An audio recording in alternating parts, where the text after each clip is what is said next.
Megan Edwards of Focus Communications, and today we're getting an introduction to New Pacific Metals, which trades on the TSX exchange under the symbol NUAG and the NYSE under the symbol NEWP. Joining me is President of New Pacific, Andrew Williams. Andrew, we appreciate you coming on the show today. Hey, thanks, Megan. It's a pleasure to be here. So, Andrew, for those who are new to the New Pacific story, could you give us a brief introduction to the company and your portfolio of projects in Bolivia? Absolutely.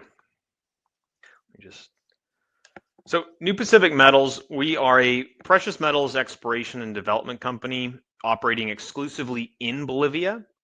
We've got 3 projects. Our flagship is our Silver Sand project, which we discovered in 2018.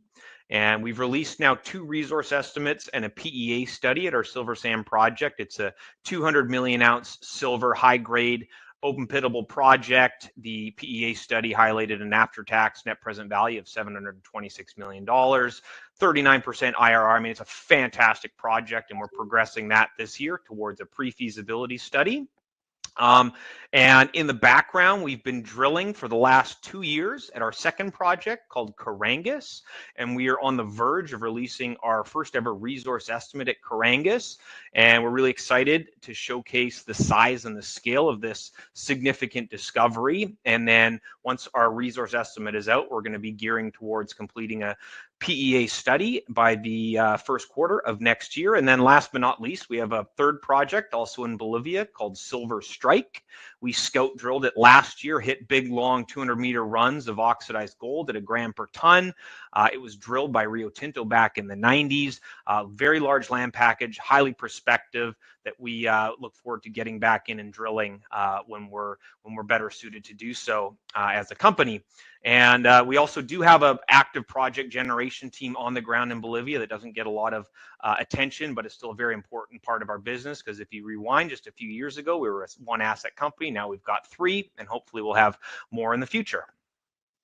So before we take a deeper dive into your Carangas project, let's discuss the jurisdiction as a whole. So Bolivia is starting to gain market attention with New Pacific's ongoing success, along with Oloro's Isca discovery and the Minero San Cristobal acquisition by San Cristobal Mining from earlier this year. As someone who's fairly new to the management position at New Pacific, what intrigued you about the broader Bolivian opportunity? Yeah, I think first and foremost, it's often said in this industry that geology can trump geography. I think the geology in Bolivia is incredible. It's if you look at the largest silver deposit that's ever been found, the Cerro Rico silver deposit is just 35 kilometers from where our Silver Sand discovery is. It was the deposit that financed the mighty Spanish Empire for 3-4 centuries. It's been operating for the last 500 years. There's also significant silver tin belt in Bolivia. There was some of the wealthiest individuals in the world, if you go back 80, 100 years, were mining Bolivian tin, huge, rich deposits. And so the geology in the country is incredible, as evidenced by the fact that we've made 2 significant discoveries, Silver Sand, Carangas, in a short amount of time. I think the other part that's important to understand is that Bolivia has a deep mining heritage.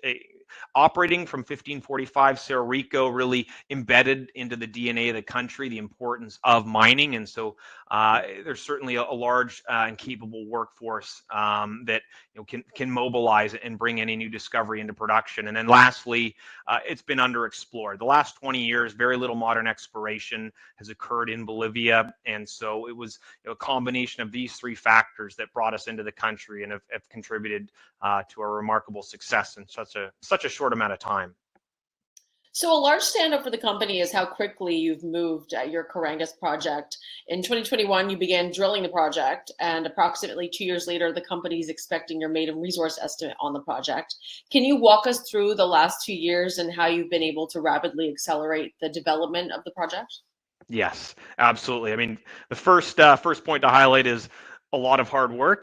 There's been an incredible team operating to make this all a reality over the last couple of years, and we're all really excited about releasing our inaugural resource estimate of the project. But Like any exploration campaign, it started out small, a modest scout drilling program in July of 2021. And since then, we've drilled 80,000 meters of core, 189 holes. We've been drilling with 5 rigs, and we shut that off at the end of April this year in order to consolidate those results for a resource estimate. But it goes back to having the people in the country, going back to Bolivia, being a mining having that mining culture, that mining heritage, great people.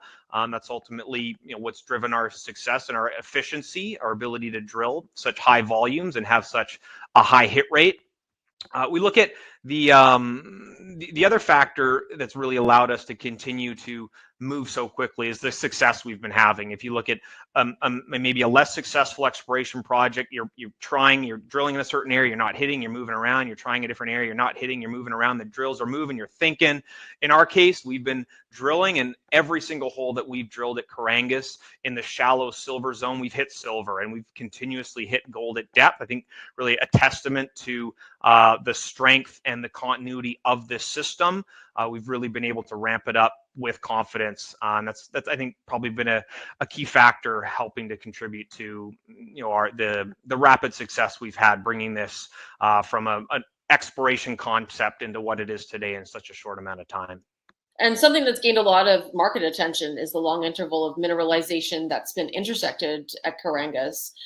Can you elaborate on the drilling that's been completed thus far and touch on some of the results and highlights from your campaigns? Yeah, so the Carangas project was actually drilled by Battle Mountain Gold, a company that was ultimately acquired by Newmont in the 90s. And they drilled some outcropping silver mineralization. It hit some interesting results, 100-meter runs, roughly 100 grams silver, but thought that they had drilled the best part of the system. And so we came in, we're the next company to drill this project since Battle Mountain, and we confirmed that shallow silver mineralization that was outcropping in the Central Valley of the Carangas project. And then it wasn't until later on in our exploration campaign that in the Central Valley, there's a West Dome Mountain, an East Dome Mountain, and then a valley in between. And that valley is covered by post-mineral sediments, so it's blind. And we drilled underneath that cover, and that's when we made the initial silver mineralization discovery at Carangas. And then it wasn't until hole 31 of our campaign that we drilled deeper. Instead of drilling shallow holes, we drilled a 66-degree dip angle hole and intersected this broad gold mineralization at depth. And on our deck here, if I move over to the cross section, picture is worth 1,000 words. You can see this hole 96 was a fantastic hole for us. Hole 44, which is the hole on the left, was where we really nailed the broad gold zone, 515 meters, 1.1 grams per ton gold. And then we stepped out to the northeast, hole 96. And not only did we hit fantastic shallow mineralization at Carangas, 164 meters, 94 grams silver in that top 200-meter horizon, but again, we hit that gold mineralization where the northeast interpreted dip was expected, and we hit 524 meters, 1.24 grams per ton gold, even a nice high-grade subinterval, 51 meters, 4.5 grams per ton gold. And I think it was 2 months ago now, where we also stepped out to the southwest, so off the section that's on the screen, hole 171. We stepped out and hit 200 meters of this shallow silver mineralization, 123 grams per ton silver. So it's just been a remarkable success story. This broad silver mineralization at surface, if you look at, it's like a shape like a mushroom, and then the stem of the mushroom with this extensive gold zone at depth. There was a slide that stood out to me as I studied the deck. It was the side-by-side of the Filo del Sol project next to your Carangas project. Could you walk us through this slide and any comparables between the two deposits? Yeah, it's kind of a fun slide.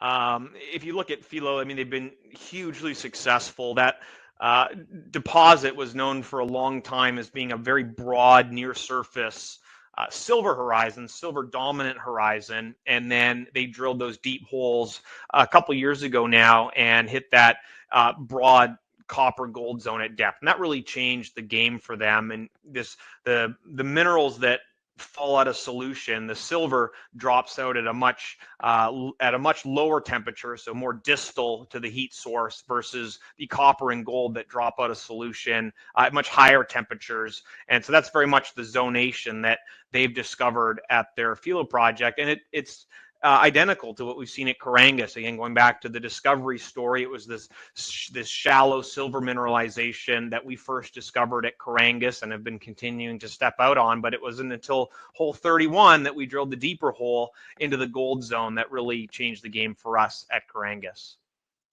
Now, as previously mentioned, the company has been focused between the east and west domes of the property. Could you touch on any upside potential that remains outside of this target region for the company? Yeah, so our geologists, they've had this idea that Carangas is one of several in a much larger district, and they've recently produced some very compelling evidence that that might be the case. Earlier this year, we had a team of geophysicists roam the property. We've got a large 41 square kilometer land holding at Carangas. And the secret, going back to the Central Valley, our main discovery that was undercover, that occurs roughly at about 250 meters depth and below. And so not being obvious to the naked eye walking the surface. So we ran a similar geophysical survey. This one was done 400 meters below the Earth's surface, and it highlighted 5 really interesting anomalies. And when you look at geophysical surveys, they're notorious for generating false positive signals that when you go to drill them, they turn out to be uninteresting geological phenomena that aren't mineralized. But in our case, one of the anomalies that came out of the geophysical study happens to perfectly correlate with our known discovery of mineralized gold and silver. So that's the one in the bottom left of the screen. So there's several others. We know that at least in that anomaly, this geophysical survey has been well calibrated, and hopefully in the second half of this year, we'll get back into the field. We've got geologists that are currently mapping on the ground, trying to better help us when we eventually go back in to drill them. But we're really excited to test this idea that Carangas is one of several in a much larger district.